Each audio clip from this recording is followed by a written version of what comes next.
إن الحمد لله نحمده ونستعينه ونستغفره ونعوذ بالله من شرور أنفسنا وسيئات أعمالنا من يهدي الله فلا مضل له ومن يضلل فلا هادي له وأشهد أن لا إله إلا الله وحده لا شريك له وأشهد أن محمدا عبده ورسوله أما بعد.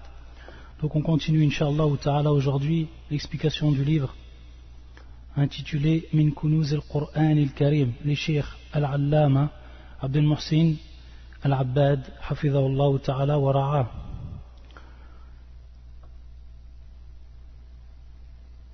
Aujourd'hui le Cheikh va nous expliquer un verset de Surat Ghafir, et qui est le verset 60, et qui est un des versets très importants. يقول الشيخ حفظه الله تعالى قوله تعالى وقال ربكم ادعوني أستجب لكم إن الذين يستكبرون عن عبادتي سيدخلون جهنم داخرين. Donc ça c'est le verset 60. وقال ربكم ادعوني, et votre Seigneur dit appelez-moi ou invoquez-moi. Ud'ouni, qui est bien sûr du verbe da'a, le fait d'appeler, le fait d'invoquer. Donc on invoque Allah Azza wa Jal. Wa qala rabbukum ud'ouni astajib lakum, je vous répondrai. Innal ladhina yastakbiruna an ibadati sayadkhuluna jahannama dakhirin. Et ceux qui par orgueil se refusent à m'adorer entreront bientôt dans l'enfer humiliés.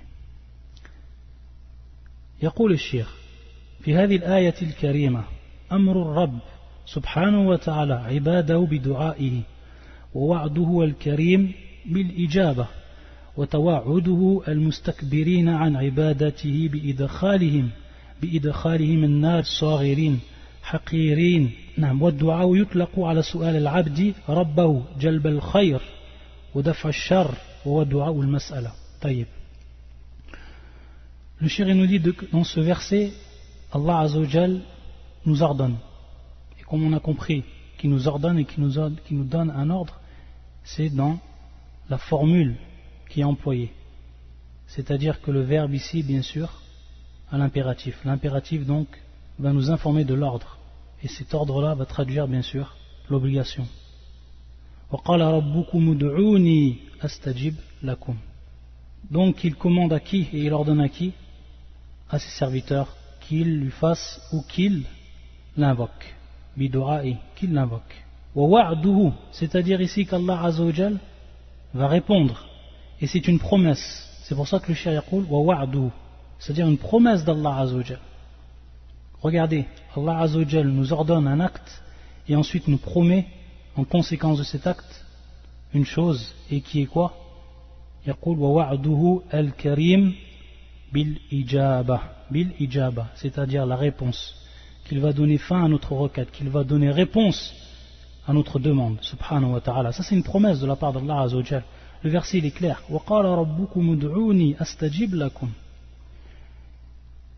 Par contre, ceux, comme il est cité dans le verset, innal ladhina yastakbirun, al-istikbar, c'est-à-dire ceux qui vont s'enorgueillir, qui vont être pris d'orgueil, wallah al-musta'an.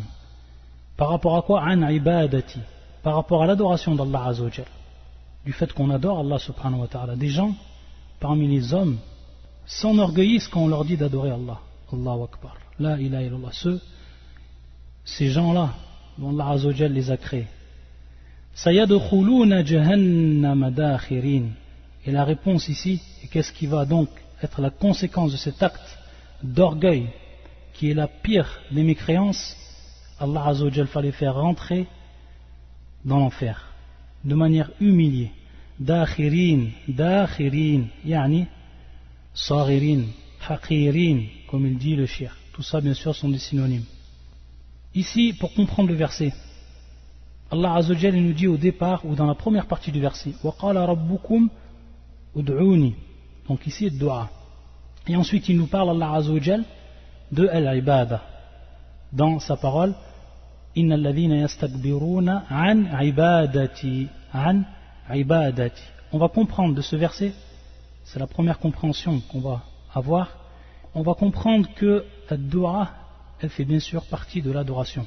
Parce que dans un premier temps, Allah Azza wa Jal nous demande de l'invoquer, et ensuite, il nous dit que ceux qui vont s'enorgueillir par rapport à cela, et ici, yutlaq, comme yaqul le shir, wa yutlaq ala al-ibada, wa yutlaq ala al-ibada, c'est-à-dire ad-dua, yutlaq ala al-ibada, c'est-à-dire qu'on va l'employer pour désigner ici l'adoration. Donc c'est un point qui est essentiel et très important, et qui nous permet de comprendre à partir du verset que l'invocation fait partie de l'adoration. Et à partir de là, les savants vont diviser l'adoration en deux parties. Ad-du'a yanqasim ila qismain. Et ce qu'on va comprendre en fait de la parole du shir. Lorsqu'il nous dit wad-du'a yutlaqu ala as-su'al al-'abdi rabbahu jalb al-khayr wa daf' ash-sharr wa huwa du'a al-mas'ala.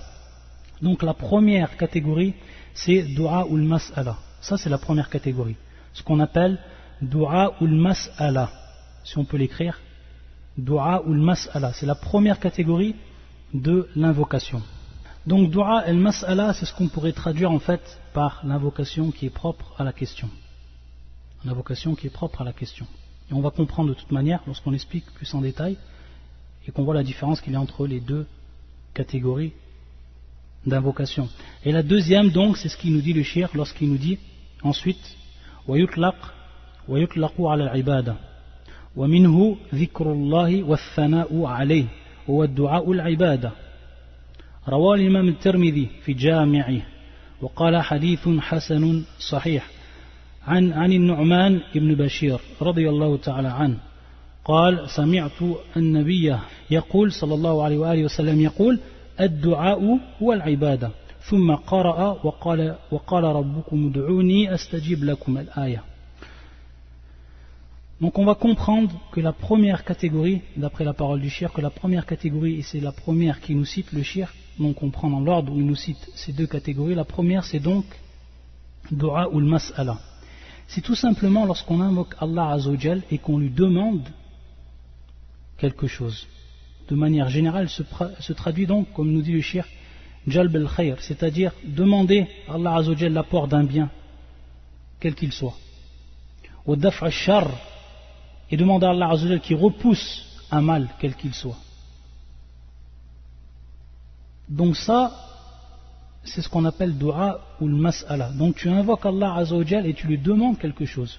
Tu vas demander donc à Allah Azza wa Jal quelque chose de manière générale ou de manière précise. Donc ça c'est du'a ou al-mas'ala. C'est pour ça qu'on dit al-mas'ala, qui est le fait de demander, qui est la demande. Donc ça traduit en fait, le terme traduit la signification. Du'a ou al-mas'ala, ça c'est la première catégorie. Et la deuxième catégorie, c'est lorsqu'il nous dit le shir wa yutlaq ala al-ibada. C'est tout simplement du'a al-ibada, et c'est en fait l'adoration à elle-même. Lorsqu'on dit du'a ou al-ibada, c'est en fait al-ibada, c'est l'adoration à elle-même, qui va se traduire donc par, comme nous dit le shir, wa minhu, yani parmi cela, wa minhu dhikrullah, c'est-à-dire le rappel d'Allah Azza wa Jal. Lorsque tu te rappelles Allah Azza wa Jal, le rappel d'Allah, subhanallah, etc. Le rappel d'Allah Azza wa Jal, cela c'est une adoration. Alaysa kadhalik, et ça rentre en fait dans ad-du'a, du'a ou l'ibada. C'est-à-dire qu'ici tu ne demandes pas à Allah Azza wa Jal quelque chose, mais tu invoques Allah Azza wa Jal. Tu invoques, tu te rappelles d'Allah Azza wa Jal, de par ses noms et ses attributs, subhanahu wa ta'ala. Wa thana'u alayhi, et également tu vas faire donc l'éloge d'Allah Azza wa Jal dans cette forme d'invocation. Donc c'est de là l'adoration pure. C'est de l'adoration pure.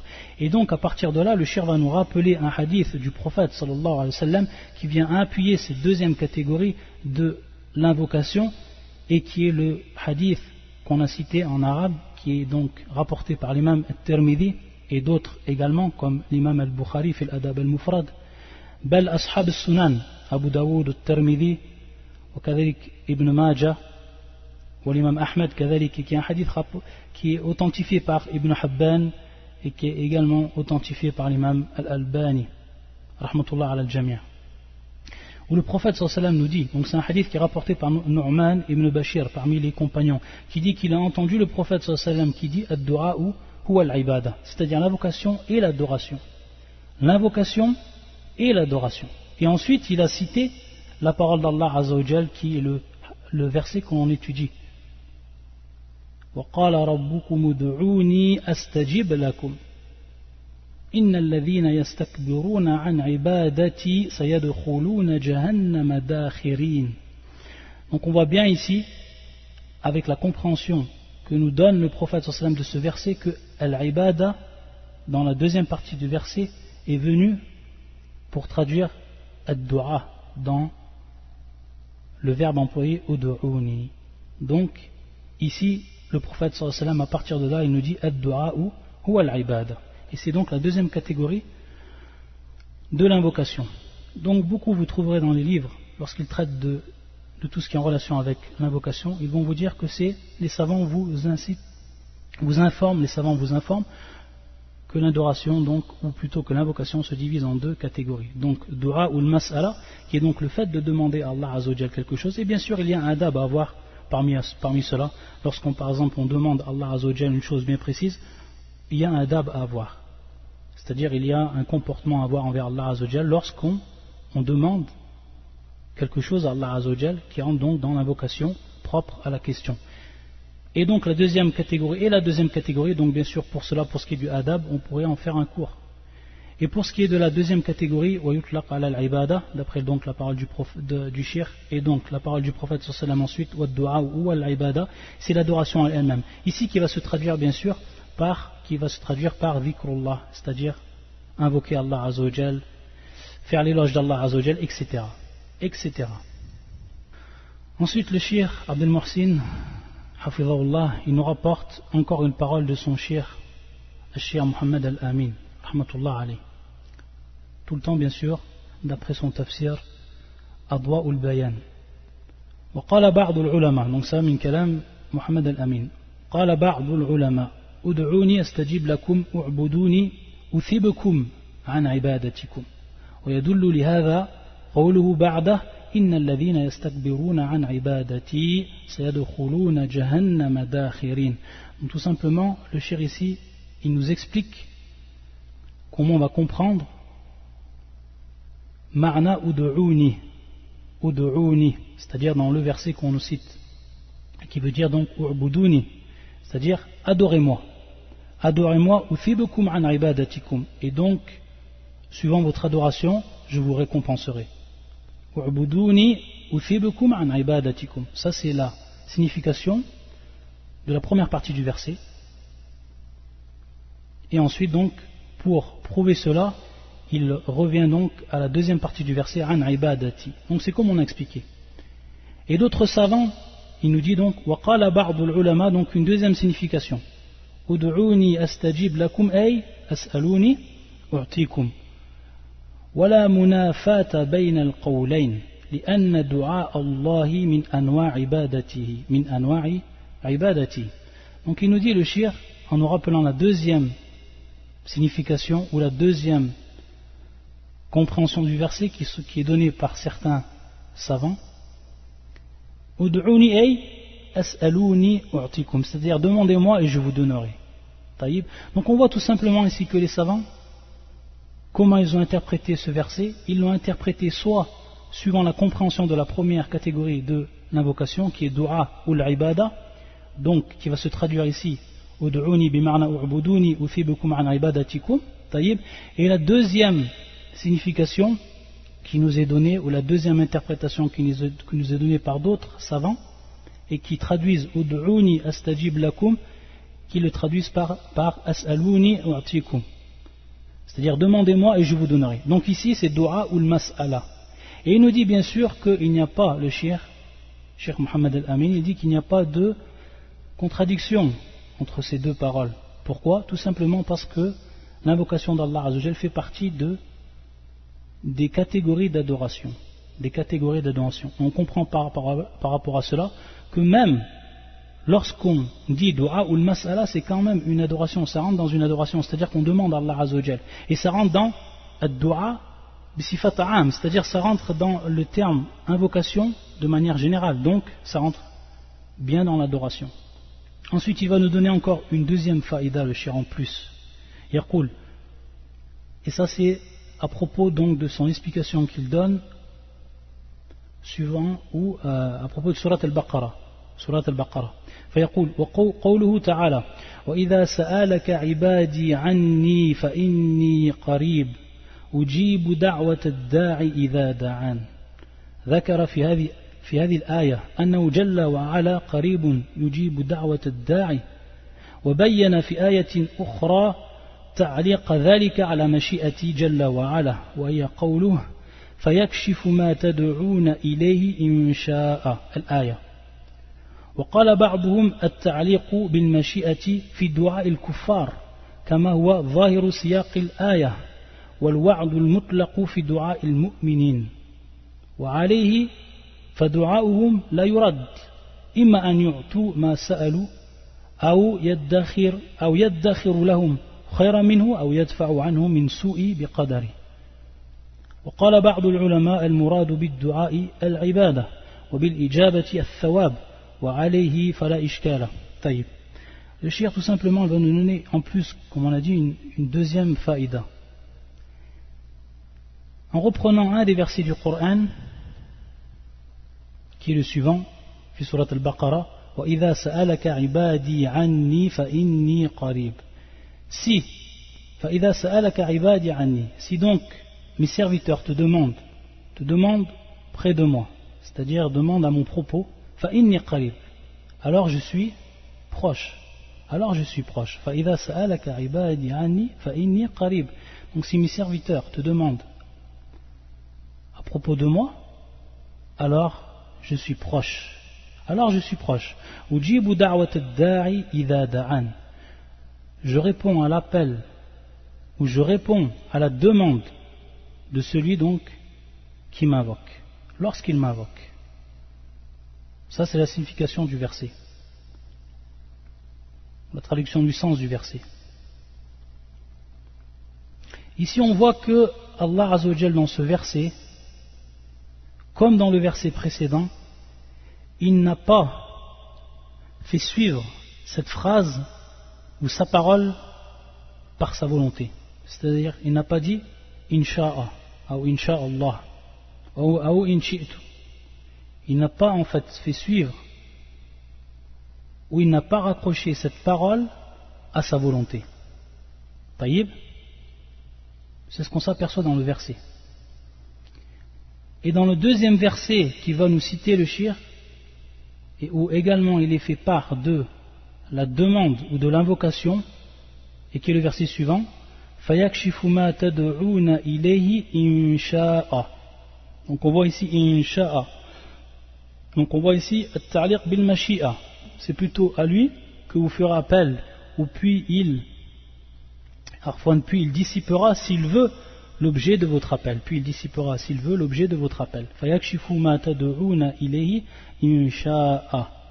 Donc on voit ici, puis il dissipera s'il veut l'objet de votre appel, s'il veut. Insha'a. Donc ici, at-ta'liq bil mashi'a. C'est-à-dire qu'il a raccroché cette parole, c'est-à-dire donc répondre à votre invocation, s'il veut. Insha'a, de par sa volonté, Allah Azza wa Jalla. Alors qu'il ne l'a pas fait dans les versets qui sont précédents. Le verset qu'on a cité, Surat al-Baqarah, et également le verset que l'on a vu. On voit bien qu'Allah Azza wa Jalla dit Astajib lakum. Ma qala astajib lakum in shi't. Lakin qal astajib lakum. Alors que dans le verset qala ici fayakshifu ma tad'una ilayhi in sha'a. Le cheikh va nous faire comprendre, pour ce qui est du croyant, pour bien nous faire comprendre la différence donc entre ces deux versets, pour ce qui est du croyant, c'est ce qu'on appelle wa'd, une promesse d'Allah Azza wa Jalla. Wallahu la yukhlifu al-mi'ad, c'est-à-dire qu'Allah Azza wa Jalla jamais ne va en compte de sa promesse, ou ne tient pas sa promesse. Al-wa'dul mutlaq fi du'a al-mu'minin, c'est ce que nous dit le cheikh. Donc on voit ici qu'Allah Azza wa Jalla nous promet de manière absolue, al-wa'd al-mutlaq, de manière absolue, qu'il va donc répondre à notre invocation en étant des croyants. Wa alayhi fa du'a'uhum la yurad. Et qu'est-ce que ça veut dire? Ça veut dire que là, l'invocation du croyant, elle n'est pas rejetée, subhanallah. Ça veut dire ici que l'invocation du croyant, elle n'est pas rejetée. Alors bien sûr, on va se poser la question. On va se dire, combien de fois j'ai demandé à Allah Azza wa Jal et j'ai pas une réponse. Et là on va venir en fait à ce que nous dit le shir et qui est pris tout simplement, qu'on va le citer ensuite chez Abdel Morsin à la suite du livre ou de ce chapitre ou de l'explication de ce verset. Il va nous citer un hadith du prophète sallallahu alayhi wa sallam qui va nous mettre en évidence, qui va nous éclaircir comment sont traitées nos invocations auprès d'Allah Azza wa Jal. Et on va comprendre beaucoup de choses à partir de ce hadith. Ensuite, bien entendu, ça c'est pour Dua ul-Mu'minin. Et c'est ce qu'on comprend donc dans la parole d'Allah Azza wa Jal, fi surat al-Baqarah, wa idha sa'alaka ibadi anni fa inni qarib. Ibadi anni fa inni qarib. Donc ça c'est pour al-Mu'minin. Par contre, le verset qui est ensuite cité, où là c'est raccroché à la parole d'Allah Azza wa Jal, dans la réponse à cette requête qui va être demandée, et qui est donc raccrochée à sa volonté, Incha'a, le shir va nous expliquer que c'est en fait Dua el-Kuffar. C'est ce qu'on comprend dans le contexte du verset. Lorsqu'on revient dans le contexte du verset, on s'aperçoit en fait que cette Dua, cette invocation, c'est celle du kafir, c'est celle du mécréant. Fayakshifu ma tad'una ilayhi insha'a. Donc ça c'est dans le cas des kuffar.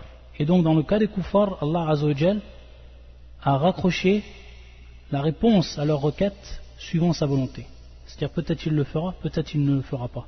Pour le cas du croyant, pour le cas du croyant, c'est wa'dun mutlaq. C'est une promesse d'Allah Azza wa Jal. Il nous donne également une autre alternative par rapport à l'interprétation du verset qu'on a cité. Il nous dit al-muradu bid-du'a'i al-ibada. Al-ibada. Et donc, maintenant, si on remplace donc le terme qui est employé, ujibu da'wat ad-da'i idha da'an, si on le remplace par le terme al-ibada, comme on l'a vu, donc on a vu que ce terme ad-du'a, il accepte deux significations, ou on va dire plutôt deux catégories. Et si donc on lui fait accepter à ce terme la deuxième catégorie qu'on a citée, qui est du'a ou l'ibada, et qui est donc, comme on l'a expliqué, l'adoration pure, al-ibadatu en elle-même, alors ici, ujibu, ça va être tout simplement ma'na al-thawab, ou thib, yani bi ma'na ou thibu, c'est-à-dire je donne la récompense. Je donne la récompense par rapport à l'adoration qui va être faite. Ujibu da'wat ad-da'i idha da'in bi ma'na ou thibu ibadat ad-da'i. Le ma'na ad-da'i, c'est celui bien sûr qui va faire ici l'acte de la da'wa, qui va faire donc l'acte de l'invocation. Et c'est ici, si c'est ici bien sûr, si on le comprend par l'adoration, c'est-à-dire al-abid, celui qui a donc fait acte d'adoration. Idha da'ani, bien sûr, idha abadani, c'est-à-dire s'il m'adore. C'est comme ça donc on comprend que certains savants expliquent le verset en revenant donc à la deuxième catégorie. Et ici, yaqulu shir wa alayhi fala ishkal. Ici donc bien entendu il n'y a pas de ishkal, tout simplement parce que si la personne fait une adoration envers Allah Azza wa Jal, alors Allah le récompense, lui donne sa récompense. Ça aussi c'est une wa'd. Donc à partir de là il n'y a plus de ishkal. Il n'y a plus d'ambiguïté par rapport à ce verset. Donc ensuite, le shir va nous citer. Donc on a vu que c'était un wa'd min Allah Azza wa Jal. Et ça il faut avoir le yaqin, c'est-à-dire il faut avoir la certitude que lorsque tu invoques Allah Azza wa Jal, bien sûr avec les conditions requises, bi ikhlas, avant toute chose, avec une sincérité, une pureté, une intention qui est pure, une sincérité dans l'intention, alors sache qu'Allah Azza wa Jal il répond à ton adoration, ou qu'il répond à ton invocation. Mais comment il va y répondre Allah Azza wa Jal à cette invocation? Comme on a dit, si on dit ça aux gens, automatiquement ils vont nous dire combien de fois j'ai fait des invocations et je n'ai pas eu de réponse. Et en fait, il y a eu une réponse, si tu l'as fait avec les conditions requises. Mais comment elle a été traitée ta réponse? Et c'est là le hadith que va nous répéter le shir et qui va donc nous traduire cela, ou qui va nous expliquer cela. Yaqul le shir Abdel Morsin. Au Musnad l'imam Ahmed. Et bien sûr, cette parole-là, il l'a redit. Il l'a dit sans rappeler le hadith lui-même, Cheikh Mohammed al-Amin, mais il a tout simplement rapporté les trois cas qui vont être donc cités ici dans le hadith du prophète sallallahu alayhi wa sallam, qui est un hadith authentique. Au Musnad l'imam Ahmed, bi isnadin Hassan, donc qui est une chaîne de transmission considérée comme bonne, taban aqal darajatan min as-sahih, qui est bien sûr un degré en dessous du hadith, qui est considéré comme sahih au niveau de l'istilah, au niveau des conventions, dans la science du hadith, Hassan. عن أبي سعيد أن النبي صلى الله عليه وسلم قال ما من مسلمين يدعو بدعوة ليس فيها إثم ولا قطيعة الرحم إلا أعطاه الله بها إحدى ثلاث. Le prophète sallallahu dans ce hadith qui nous est rapporté de parmi les compagnons par Abi Sa'id radiyallahu ta'ala an, qu'Allah l'agrée, et qui nous dit, le prophète sallallahu ma min muslimin yad'u bi da'watin laysa fiha ithmun wala qati'atur rahim. Il n'y a pas un musulman sans qu'il invoque de par une invocation, et dans cette invocation bien sûr il va nous donner une condition, le prophète sallallahu laysa fiha ithmun. Il n'y a pas à l'intérieur de cette invocation bien entendu un péché, c'est-à-dire que tu n'invoques pas Allah azza wa jalla, tu demandes pas Allah azza wa jalla ce qui va être en relation avec un péché. Wala qati'atu rahim. Et également, il n'y a pas à l'intérieur de cette invocation la demande de couper un lien familial, un lien parental. Si ces deux choses sont écartées, illa a'tahu Allahu biha ihda thalath. Alors à ce moment-là, Allah Azza wa Jal, sans qu'Allah Azza wa Jal leur donne une de ces trois choses. Donc ici on va voir comment est traitée l'invocation. Une de ces trois choses. Il y a trois cas dans la réponse de l'invocation qui est une wa'd, qui est une promesse d'Allah Azza wa Jal. La première, imma an tu'ajjala lahu da'watuh. Soit son invocation lui est donnée directement. Donc là c'est le cas où on a invoqué Allah Azza wa Jal et on a vu notre invocation qui est exaucée devant nos yeux.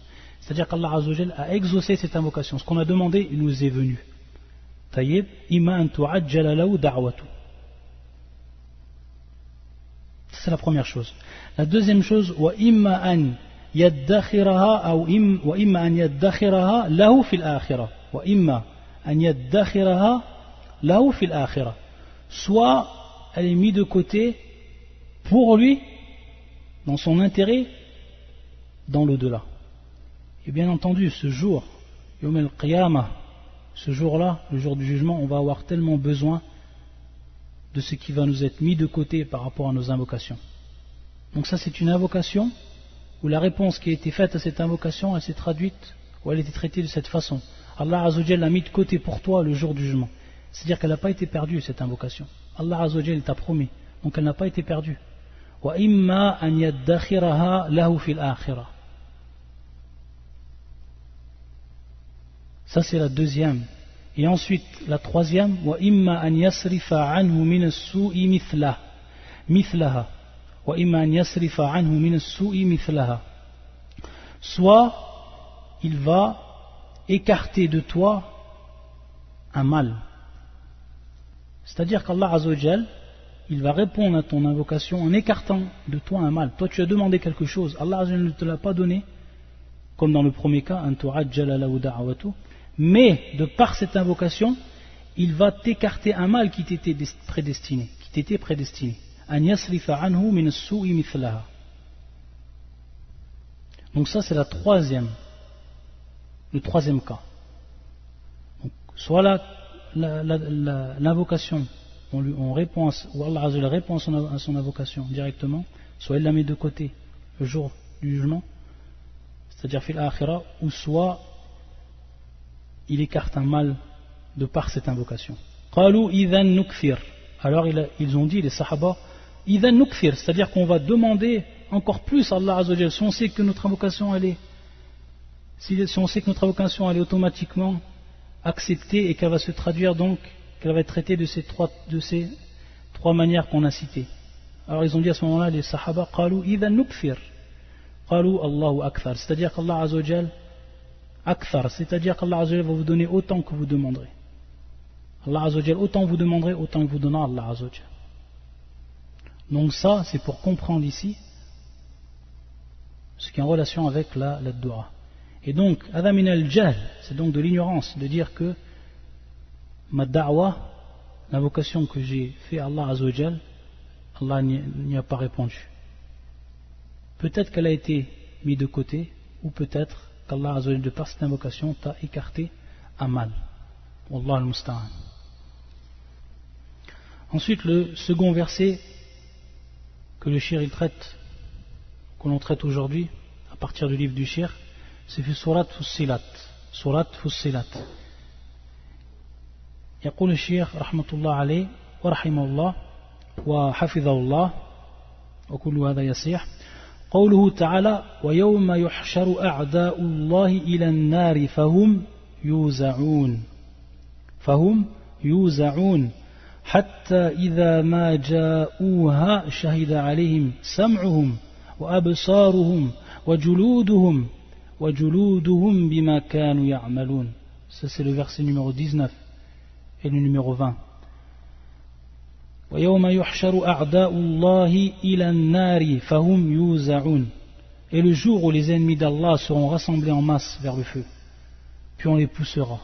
يُوزَعُونَ, c'est-à-dire on les poussera dans la direction du feu. حَتَّى إِذَا مَا جَاءُوهَا شَهِدَ عَلَيْهِمْ سَمْعُهُمْ وَأَبْصَارُهُمْ وَجُلُودُهُمْ بِمَا كَانُوا يَعْمَلُونَ. Alors quand ils y seront, leur ouïe,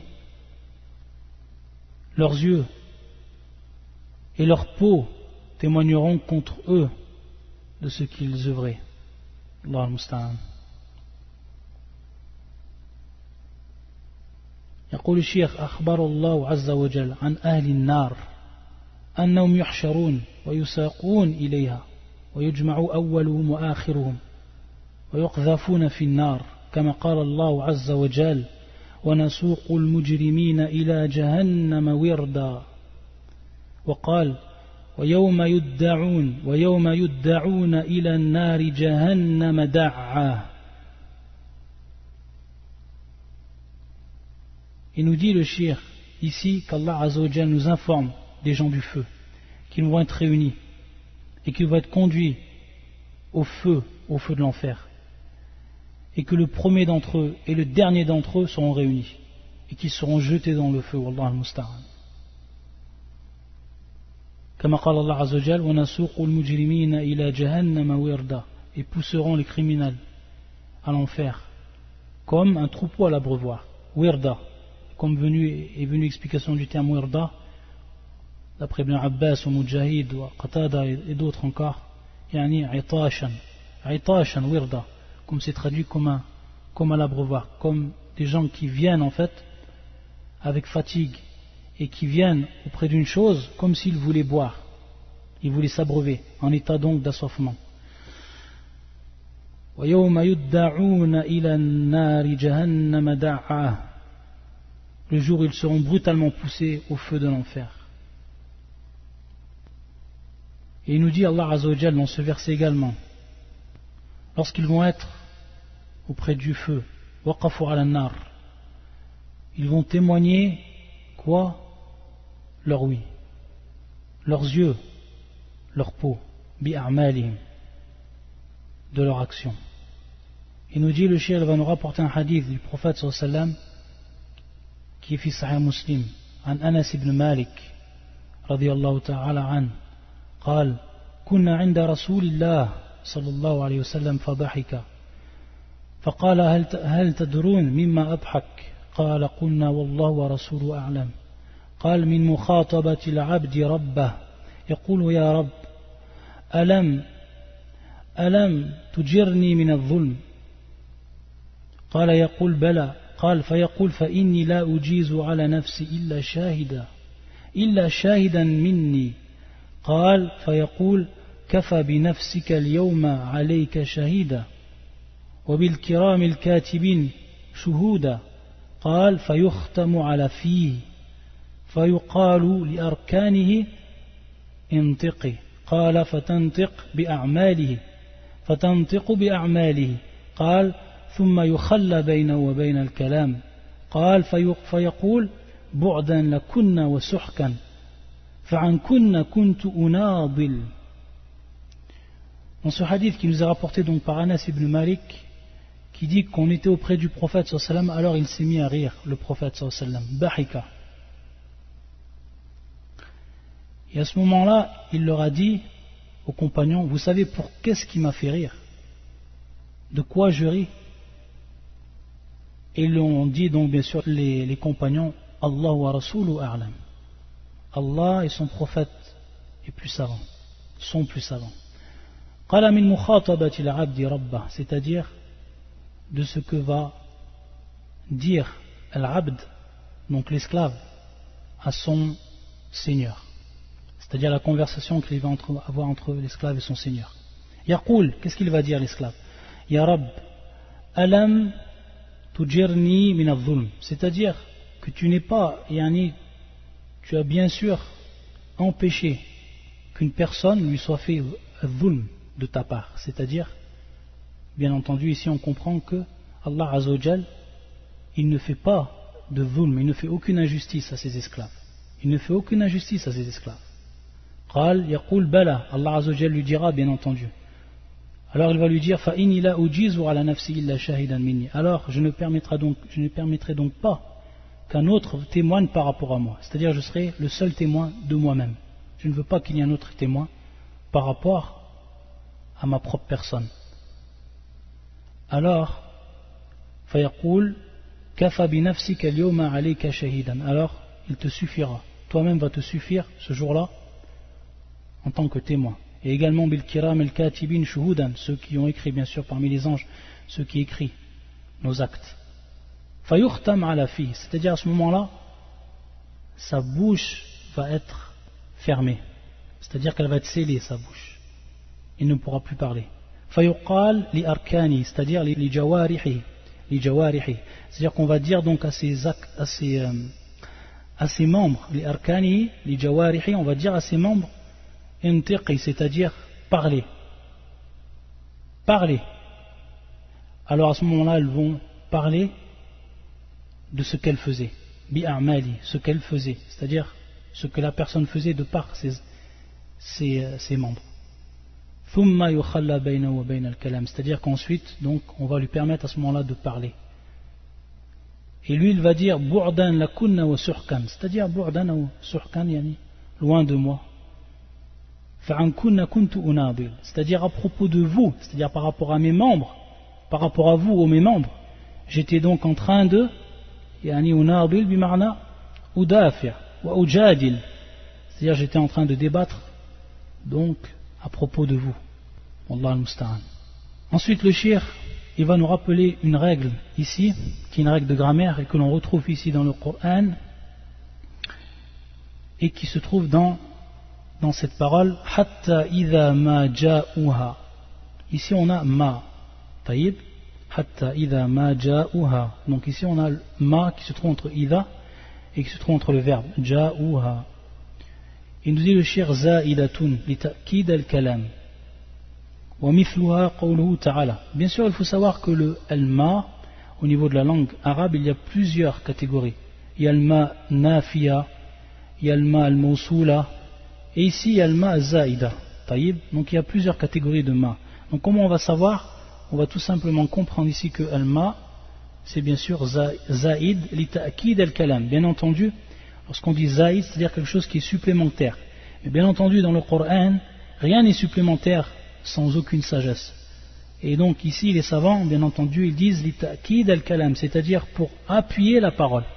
C'est donc ici pour appuyer la parole. Li ta'kid al-kalam. Et il y a beaucoup d'exemples par rapport à cela. Donc il ne faut pas confondre ici le ma bi al-mawsoula qui serait bi ma'na al-ladhi, ou alors le confondre par ma al-nafiya qui serait par bi ma'na la.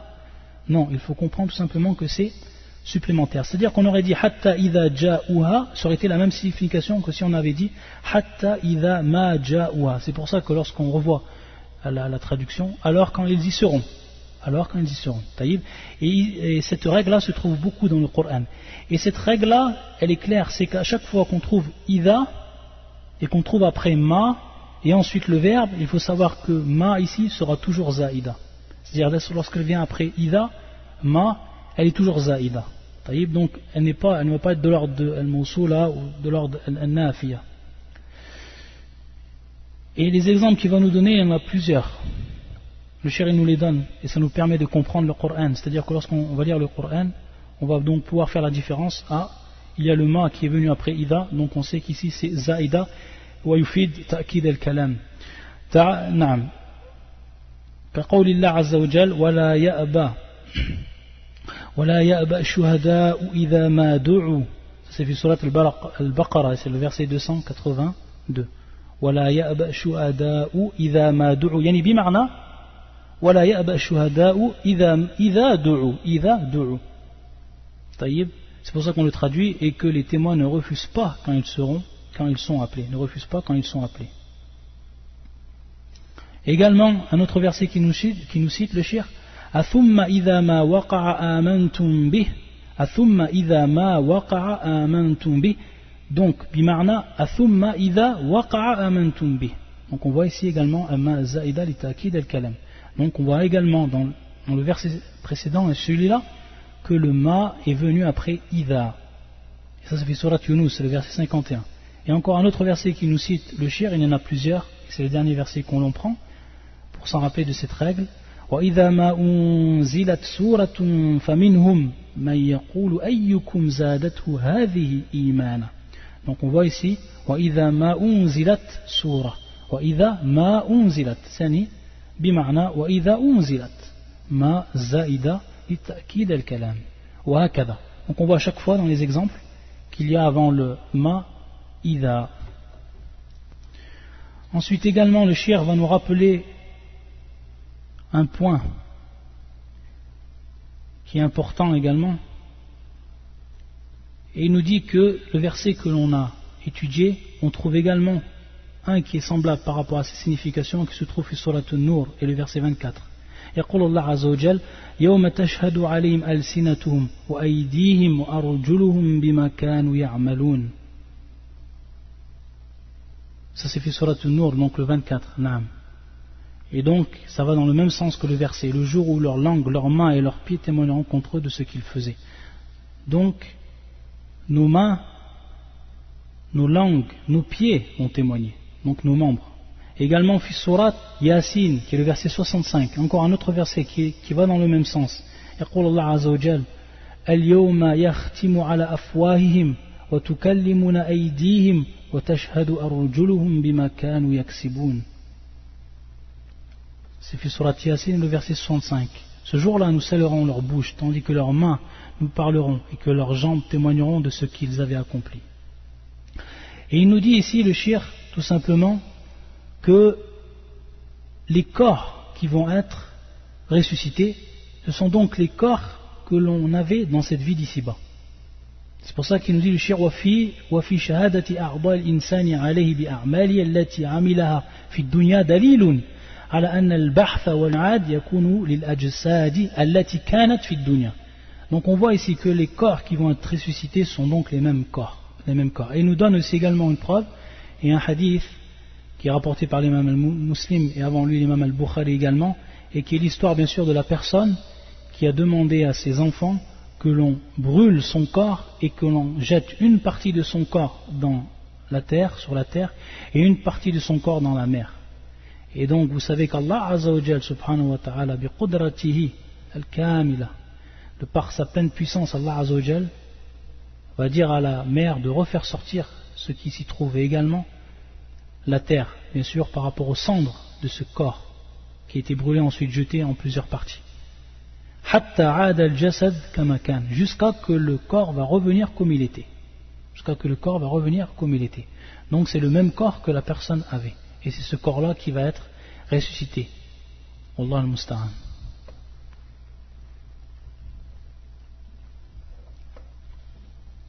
سبحانك اللهم وبحمدك أشهد أن لا إله إلا أنت أستغفرك وأتوب إليك وصلى الله على محمد وعلى آله وصحبه أجمعين.